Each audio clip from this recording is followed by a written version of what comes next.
Dear students, हम जैसा कि पढ़ रहे हैं पब्लिक रेवेन्यू। आज पब्लिक रेवेन्यू के अंदर हम डिस्कस करेंगे नॉन टैक्स रेवेन्यू। हमने लास्ट लेक्चर में टैक्स रेवेन्यू के बारे में पढ़ा था, कैरेक्टरिस्टिक्स ऑफ टैक्स पर भी पढ़ा था। आज हम डिस्कस करेंगे नॉन टैक्स रेवेन्यू। क्या होता है नॉन टैक्स रेवेन्यू? हम इसके भी मीनिंग और उसके सोर्सेस क्या हैं हम उनको डिस्कस करेंगे। जो रेवेन्यू टैक्सेस से नहीं आकर किसी और सोर्स से आता है उसे हम नॉन टैक्स रेवेन्यू कहते हैं। हाँ, मैंने इसे 5 सब उसमें डिवाइड किया है: administrative revenue, commercial revenue, grants and gifts, public borrowing and printing of new currency. तो these all are the sources of non tax revenue जो कि गवर्नमेंट के अकाउंट में एंट्री तो होती है but they are not collected through the taxes but they are the sources of non tax revenue. हम एक एक कर इनको सेपरेटली डिस्कस करते हैं। सबसे पहले हम लेते हैं एडमिनिस्ट्रेटिव रेवेन्यू। इस कैटेगरी में क्या आते हैं, कौन सी नॉन टैक्स रेवेन्यू आता है? They rise due to the administrative function of the government. Government जो एडमिनिस्ट्रेटिव फंक्शंस करती है, आप बहुत सारे ऑफिसेस में जाते हैं और वहाँ आपको बहुत सारी सर्विसेज दी जाती हैं, तो उसके बदले में जो फीस या आपसे लिया जाता है हम उसे एडमिनिस्ट्रेटिव रेवेन्यू कहते हैं। वो फीस भी हो सकता है, लाइसेंस फी भी होता है, स्पेशल असेसमेंट भी होता है, कभी कभी आपको फाइन्स भी देने पड़ते हैं। तो ये सब चीज़ें एडमिनिस्ट्रेटिव रेवेन्यू में इंक्लूड होती हैं। सबसे पहले हम देखते हैं fees. A fee is a payment charged by the government to bear the cost of administrative service rendered by the government. It is paid by the people to avail such services. A fee is paid while registering for deaths or birth certificates. जैसा कि आप लोग अगर registration के लिए जाते हैं, कहीं न्यू बर्थ हुआ है बच्चे का, वो आपको बर्थ सर्टिफिकेट चाहिए, तो यू हैव टू पे अ नॉमिनल फ़ी। तो वो ऐसी बहुत सी सर्विसेज हैं जो गवर्नमेंट, हम जाते हैं उन सर्विसेज के लिए और हमें वो फ़ी पे करनी पड़ती है। So fees are payments for services rendered by the government and it is a payment charged by the government to bear the cost of administrative service rendered by the government. It is paid by the people to avail such services. अगर हमें वो service लेनी है तो हमें वो फ़ी देनी ही पड़ेगी। In charging the fee, certain principles should be followed and the fee levied must be equal to the cost of production, because ये गवर्नमेंट प्रोवाइड कर रही है, नहीं कोई प्राइवेट सेक्टर नहीं है, सो इसमें कोई प्रॉफिट मोटिव नहीं होता। ऐसा माना जाता है कि फ़ी उतनी होनी चाहिए जितना कि आपकी कॉस्ट आ रही है कॉस्ट। लेकिन कभी कभी क्या होता है कि इन सर्विसेज में कभी कभी कोई मोनोपोली प्राइस भी हो सकता है, बिकॉज गवर्नमेंट एक ही अथॉरिटी है जो ये सब प्रोवाइड करती है। तो समटाइम्स जो प्राइस होता है वो कहा जाता है कि मोनोपोली प्राइस भी चार्ज कर सकती है गवर्नमेंट, बट ऐसा नॉर्मली ऐसा नहीं होता। और अगर हम फ़ी और प्राइस दोनों में फ़र्क देखें तो the fees are charge for the government services whereas the price are charge for materials और सर्विसेज ऑफ बिजनेस कैरेक्टर। दोनों में फ़र्क समझिए।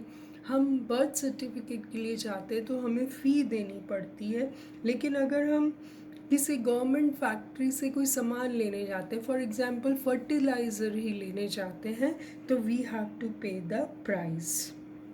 दोनों में फ़र्क है, फ़ी में और प्राइस में। तो कभी कभी ये पूछा जाता है, तो we must be able to distinguish between the fee and price. An element of tax is present in fee. Fee एक तरह से टैक्स की तरह है, but it is absent in price. Price में टैक्स एलिमेंट नहीं होता। In a sense, fee is a compulsory contribution, price is a voluntary payment. Try to understand it कि price, अगर हमें fertilizer चाहिए then only we pay for it. अगर नहीं चाहिए तो there is not any necessity. लेकिन fee के केस में you have to pay the fee if you want to avail some services from the government. So this पहला जो हमने पढ़ा है ये है फ़ी। नेक्स्ट हम देखते हैं एडमिनिस्ट्रेटिव रेवेन्यू में आता है लाइसेंस फ़ी। आप तो जानते ही हैं कि it is charge for granting of a permission और privilege to a particular person. For example, a fee is charge for keeping a gun. अगर आप गन रखते हैं तो आपको एक नॉमिनल सी लाइसेंस फ़ी देनी पड़ती है। इवन आप ऑटो, आपके पास कोई 4 व्हीलर है, 2 व्हीलर है, तो उसके लाइसेंस के लिए भी आपको फ़ी देनी होती है। तो अगर हम बोलें कि टैक्स और फीस में क्या फ़र्क है, तो हम कहेंगे a tax is levied as a part of a common burden, जबकि फ़ी है जो it is assessed as a payment for a special privilege. अगर आपको कार चलानी है तो आपको लाइसेंस फ़ी देनी ही होगी। टैक्स के केस में क्या होता है कि जो ड्राइव करेगा वही तो लाइसेंस फ़ी देगा, लेकिन टैक्स के केस में क्या होता है कि it is a common burden. The basis of taxation is the ability और faculty of the taxpayer. The basis of fee is the special benefit accruing to the individual. अगर उसे वो बेनिफिट चाहिए, उसे कार चलानी है, तो he has to पे फॉर द लाइसेंस। लेकिन टैक्सेस के केस में ऐसा नहीं होता। ये कोई टैक्स कोई स्पेशल प्रिविलेज के लिए नहीं है, जबकि लाइसेंस जो है वो किसी स्पेशल कॉज के लिए ही दिया जाता है। इन case of a fee the benefit is measurable. आपने लाइसेंस फ़ी दी है तो आप कार ड्राइव कर सकते हैं, उस आप मेजर कर सकते हैं। But in case of tax there is no connection, as we have हमने लास्ट लेक्चर में देखा था, there is no connection between the tax paid and the benefit received. तो ध्यान रखिए कि फ़ी और टैक्स में क्या डिफरेंस है। The payment of the fee legalises some action. आपने अगर लाइसेंस फ़ी दी है तो आप गन घर में रख सकते हैं, ये लीगलाइज्ड हो जाती है। But if the fee is not paid, the base of the fee और द सोर्स और the purpose of the fee becomes illegal है। अगर आपने बिना लाइसेंस के गन घर में रखी है तो इट मीन्स ये इलीगल हो जाता है। But this is not the case with the tax. If the income tax is not paid, the defaulter is made to pay a penalty लग जाएगी आपके, आपने 1 साल टैक्स नहीं दिया तो। But the income itself is not made illegal. इसमें कोई ये नहीं है कि आपकी इनकम ही इलीगल हो जाएगी। But if the automobile driver does not pay the registration fee, driving of the car is made illegal. So आप टैक्स और फ़ी का डिफरेंस अच्छे से समझ लें कि दोनों वो इलीगल हो जाता है, but not in case of taxes. Taxes में आपको कोई पेनल्टी देनी होती है, but in case of licence you get a special privilege or permission for a particular service. So ये डिफरेंस है दोनों में। नेक्स्ट हम देखें तो special assessment. Special assessment means certain, कभी कभी क्या होता है कि it is also a contribution levied in proportion to the special benefits derived towards the cost of improvement of property. ये एक ऐसा फ़ी है या टैक्स लिया जाता है government due to the improvements made as a result of public expenditure.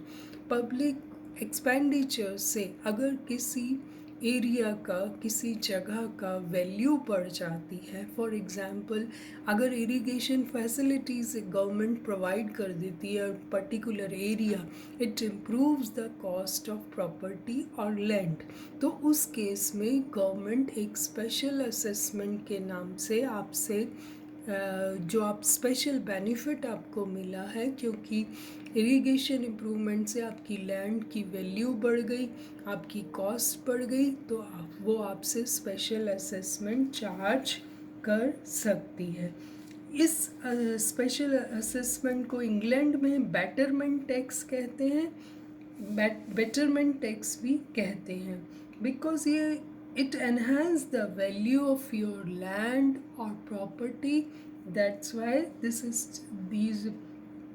is charged by the government. अगर हम देखें तो special benefit is measurable. Of course there's an element of special purpose. These assessments are not progressive but proportional to the benefit received. It is a payment for specific local improvement. Through the charge of the government claims a part of unearned increment in the value of the property. Remember, ये property एक तरह से property पर ही लगती है कि जिसकी वजह से आपको कोई स्पेशल बेनिफिट होता है, तो आपको स्पेशल असेसमेंट के कैटेगरी में टैक्स देना पड़ता है।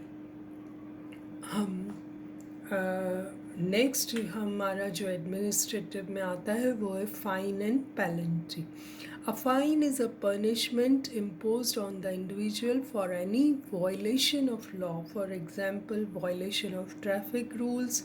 जैसा कि आजकल अगर आप मास्क नहीं लगा के जाते हैं तो भी आपको फ़ाइन देना पड़ता है, तो ये सब भी एडमिनिस्ट्रेटिव रेवेन्यू की कैटेगरी में आते हैं। कोई भी काम आप रूल्स तोड़ते हैं या payment of income tax timely नहीं करते हैं, कोई भी वायलेशन ऑफ लॉ करते हैं, तो आप public authority imposes penalty mainly due to the your negligence. तो फाइन और पेनल्टी भी उसी कैटेगरी में आती हैं। नेक्स्ट होता है कि कभी कभी जैसे कि कोर्ट्स है, कोर्ट्स में भी बहुत सारे फ़ाइन लगाए जाते हैं, तो वो फाइन्स भी एडमिनिस्ट्रेटिव रेवेन्यू की कैटेगरी में आते हैं। कोर्ट्स में आप जाते हैं तो कभी कभी बेल देनी पड़ती है या कोई फ़ाइन देना पड़ता है, और ये भी रेवेन्यू सेंस में they are also the pure by product of administration of government machinery. तो कोर्ट्स में भी जो फंड्स आते हैं वो भी एडमिनिस्ट्रेटिव रेवेन्यू की कैटेगरी में आते हैं। हम कल इस लेक्चर को कंटिन्यू करेंगे। Thank you so much.